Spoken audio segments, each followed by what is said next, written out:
మామ 15 రోజులు సెలవు అయితే అయిపోయింది. ఇప్పుడైతే ఫైనల్గా నేనైతే మళ్ళీ ఈరోజు గొర్రెలకు అనేది పోతున్నా. గొర్రెకాడికి పోవాలని అసలే అనిపిస్తలేదు, అసలు నా మనసు ఒప్పుతలేదు గొర్రెలకు పోదామని. కానీ ఏం చేస్తాం, వాళ్ళు కూడా మనకు టైంకి డబ్బులు ఇచ్చారు. కానీ ఏం చేస్తాం, తప్పదు, మనం కూడా పోవాలి. వాళ్ళు కూడా మనకు టైంకి డబ్బులు ఇచ్చింటారు. వాళ్ళ రోజులు వాళ్ళకి చేసి వస్తే వాళ్ళు కూడా సంతోషం అండ్ మనం కూడా హ్యాపీ అనమాట. అండ్ నేనైతే పాపని అనేది వాళ్ళ అమ్మమ్మ వాళ్ళ ఇంటికి అయితే ఇడ్సనీకి వచ్చిన. ఇడిచిపెట్టి అయితే మళ్ళీ రిటర్న్ వెళ్తున్నాను అనమాట.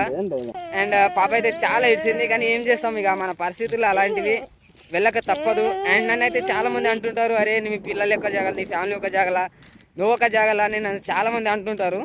వాళ్ళకి నేను ఒకటే చెప్తున్నా, అరే మనము మన ఫ్యామిలీ నుంచి దూరంగా ఉంటేనే మనం ఒక 4 రూపాయలు అనేది సంపాదిస్తాం. లేదు మన ఫ్యామిలీని దగ్గర పెట్టుకొని ఉండాలంటే మనం 1 రూపాయి కూడా సంపాదించాం, చేసేదంతా మన ఫ్యామిలీకే పెడతాము. అందుకే కొంచెం దూరం ఉంటే కొన్ని రూపాయలు అనేది సంపాదిస్తామనేది నా ఉద్దేశం. అండ్ నాకు కూడా అనిపిస్తుంది మామ, నా ఫ్యామిలీ దగ్గర ఉండి నా ఫ్యామిలీని చూసుకుంటూ ఏదో ఒక పని చేసి బతకొచ్చు అని కూడా నాకు కూడా ఉంది. కానీ ఏం చేస్తాం, కొన్ని పరిస్థితులు ఎలా వస్తాయంటే మనం ఊరేసుకొని చచ్చిపోయేంత పరిస్థితులు అనేది వచ్చేస్తాయి. అలాంటప్పుడు మనము ఇక మన గుండెని రాయి చేసుకొని ఏదో ఒక మార్గం ఎత్తుకొని ఆ పని చేసుకోలే తప్ప చచ్చిపోం కదా. కొంతమంది ఇక ఉంటారు అలా చచ్చిపోతారు, కానీ నేనైతే అలా కాదు. అండ్ నాకైతే చాలా ధైర్యం ఉంది, ఎందుకంటే నేను ఏదో ఒక పని చేసి బతుకుతాను అనే ధైర్యం అయితే ఉంది.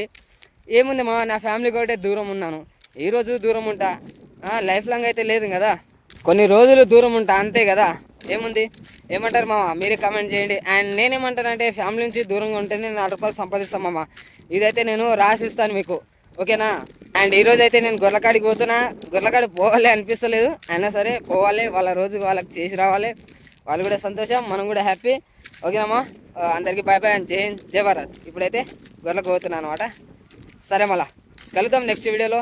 అండ్ మీరు తప్పకుండా నన్ను అందరూ సపోర్ట్ చేయాలని నేను మనస్ఫూర్తి కోరుకుంటున్నాను.